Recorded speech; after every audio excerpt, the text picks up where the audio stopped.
My name is Jeanice Mitchell and I'm a pelvic health physical therapist.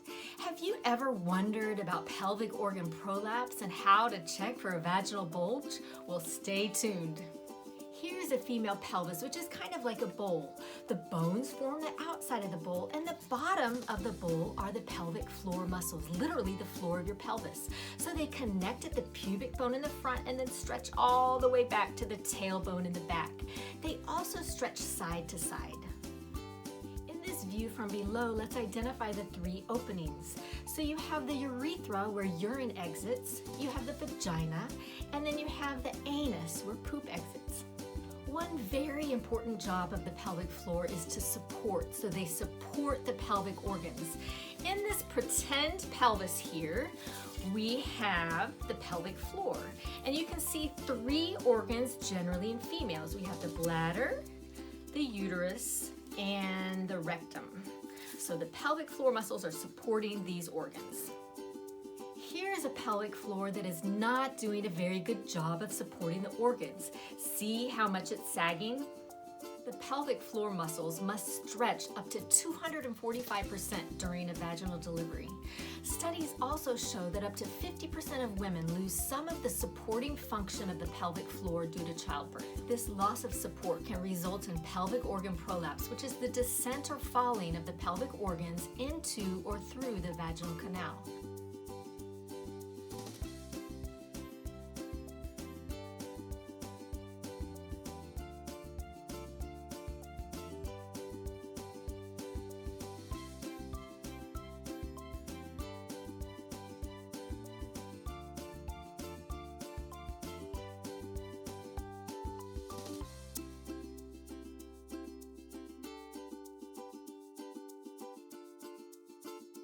It's important to recognize the signs and symptoms of pelvic organ prolapse.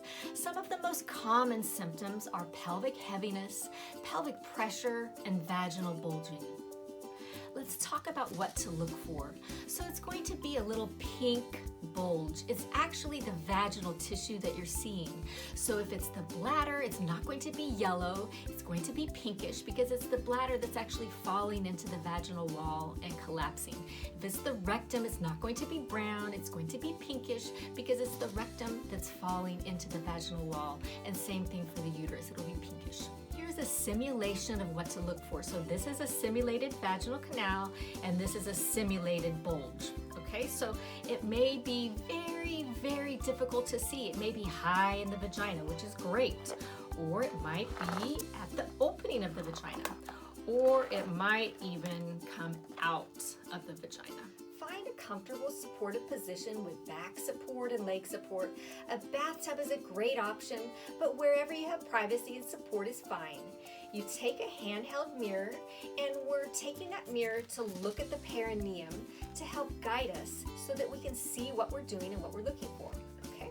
So with the mirror continuing to guide you, you'll take your hand and you're separating the labia, so you're gently separating the labia, and we're looking for the vaginal opening, which is right there. So with my mirror, I'm going to watch that vaginal opening and I'll cough. And as I cough, I'm watching to see if I see a bulge in the vagina. Let's repeat that in standing with your foot on a step stool. Using your mirror to guide you, you separate the labia, identify the vagina, and cough. You're watching for the bulge. Symptoms may vary based on the time of the day. Symptoms may vary based on activity. Symptoms may vary based on the time of the month. I encourage you to keep a journal and record your symptoms, when they occurred, what you were doing, and the time of the month. Your women's health provider is the provider that can accurately diagnose pelvic organ prolapse. So if you have a vaginal bulge, I encourage you to let your women's health provider know and get checked.